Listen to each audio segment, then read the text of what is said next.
एक गरीब गलती से एक अमीर रईस-ए-ज़ादी से टकरा गया। गरीब आदमी रईस-ए-ज़ादी के कपड़े साफ करने लगा, लेकिन उसके साथ अमीर आदमी ने उसे बेरहमी से पीटा और गरीब आदमी को तब तक पीटा गया जब तक कि वह खून की उल्टी नहीं करने लगा। लेकिन अमीर आदमी का इससे मन नहीं भरा। उसने देखा कि गरीब आदमी अपने खाने की रक्षा कर रहा है, इसलिए अमीर आदमी ने जानबूझकर उसके खाने को छीनकर उसे सड़क पर फेंक दिया। बेचारा गरीब आदमी अपना खाना उठाने के लिए रेंगता हुआ आगे बढ़ा। गरीब की बेबसी को देख अमीर लोग जोर जोर से हंस रहे थे, लेकिन उन्हें नहीं पता था कि उनका बुरा समय शुरू होने वाला था। लेकिन जैसे ही आदमी खाने के पास पहुंचा, अमीर आदमी के साथी ने उसे गाड़ी से कुचल दिया। जब बड़ा भाई आया तो उसने अपने छोटे भाई को सड़क के किनारे मौत के कगार पर पड़ा पाया, लेकिन फिर भी उसने अपने बड़े भाई को खाने के लिए खाना दिया। लेकिन वो कुछ कह पाता उससे पहले ही उसकी मौत हो गई। अपने छोटे भाई की लाश को देखकर उसे बहुत दुख हुआ। बदला लेने के लिए आदमी ने तुरंत अपने साथियों को बुलाया और उन्हें हत्यारे का पता लगाने का आदेश दिया। जल्द ही उसकी साथी सीसीटीवी वीडियो लेकर आ गए। आदमी को वीडियो देखकर बहुत बुरा लगा और वीडियो देख वो बहुत ही क्रोधित हो गए। बदला लेने के लिए आदमी ने तुरंत अपने साथियों को बुलाया और उन्हें हत्यारे का पता लगाने का आदेश दिया। जल्द ही उसकी साथी सीसीटीवी वीडियो लेकर आ गई। आदमी को वीडियो देखकर बहुत बुरा लगा और वीडियो देख वो बहुत ही क्रोधित हो गया। उसने अपनी साथी से उन अमीर लोगों के बारे में पूछा और उनकी एग्जैक्ट लोकेशन के बारे में पूछा। साथी ने सब जांच करके बताया कि ये 3 लोग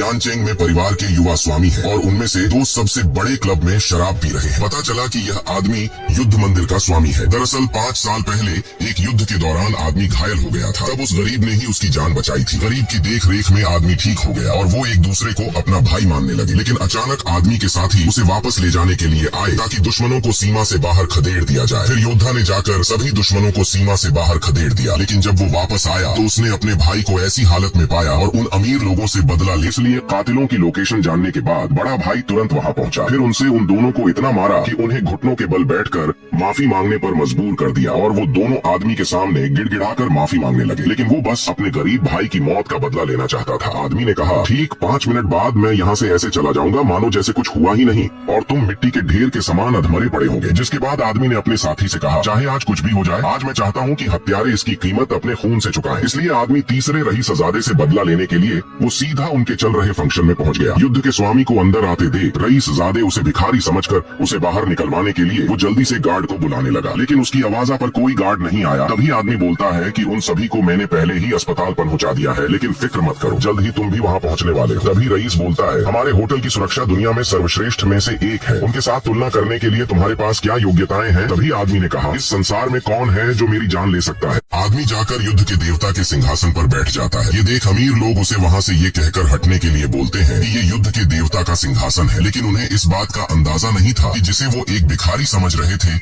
वही युद्ध का देवता था। तभी आदमी बोलता है कि क्या होगा अगर मैं कहूँ कि मैं ही युद्ध का देवता हूँ? तभी वहाँ उन अमीर लोगों के ग्रुप का लीडर आता है और आकर आदमी के सामने अपने घुटने टेक देता है। ये देख वो सभी हैरान रह जाते हैं। लीडर अपने लोगों को बताता है कि ये ही युद्ध के देवता है। ये सुन सभी बोलते हैं कि भला एक सड़क का भिखारी युद्ध का देवता कैसे हो सकता है? जरूर तुम्हें इसे पहचानने में कोई गलती हुई है। इसलिए महिला आदमी को सिंहासन से हटने के लिए बोलती है। तभी उनका लीडर महिला को एक थप्पड़ मारता है और बोलता है कि युद्ध के देवता के बारे में बुरा बोलने की तुम्हारी हिम्मत कैसे हुई? तभी सबको यकीन होने लगता है कि यही युद्ध का देवता है और माफी के लिए उनके सामने घुटने टेकने लगते हैं। लेकिन तभी रईस आदमी एक न्यूज दिखाता है जिसके हिसाब में कल युद्ध का देवता सीमा के पार था। इसलिए उन्हें लगता है कि युद्ध का देवता तो वहाँ है, वो यहाँ कैसे हो सकता है? लेकिन उन्हें नहीं पता था कि युद्ध के बाद वो वापस आ गया था और ये युद्ध का देवता अपने गरीब भाई की मौत का बदला लेना चाहता था, जिसे 3 अमीर लोगों ने बड़ी बेरहमी से मारकर उसकी हत्या कर दी थी। इसलिए युद्ध का देवता जल्द ही उनके ठिकाने पर पहुंच गया और 2 लोगों से खून का बदला खून से लिया और तीसरे से बदला लेने के लिए उनके फंक्शन में जाकर युद्ध देवता की कुर्सी पर बैठ गया और अपने गरीब भाई की शोक सभा की प्रार्थना की। जिसके बाद क्रोध में आकर वहाँ खड़े सभी लोगों से कहा, मैं ही युद्ध का देवता हूँ, जल्दी से मेरे भाई के सामने अपने पापों का पश्चाताप करो वरना तुम सब खत्म हो जाओगे। लेकिन वो अभी भी उसकी बात पर विश्वास नहीं करते और उसे उल्टा सीधा बोलने लगते हैं और बोलते हैं कि तुम युद्ध के देवता की जगह लेने की कोशिश कर रहे हो। तभी अमीर ज्यादा तलवार उठाकर युद्ध के देवता को मारने जाता है। तभी युद्ध के देवता की साथी आकर उसे रोक लेती है और बोलती है कि मैं भी देखती हूँ कौन युद्ध के देवता को छूने की हिम्मत करता है। ये देख सबको यकीन हो जाता है कि आदमी सच में युद्ध का देवता है जिसे कोई नहीं मार सकता। तभी अमीर ज्यादा घुटनों के बल बैठकर उससे माफी मांगने लगता है और उसके मरे भाई से भी माफी मांगने लगता है। लेकिन युद्ध का देवता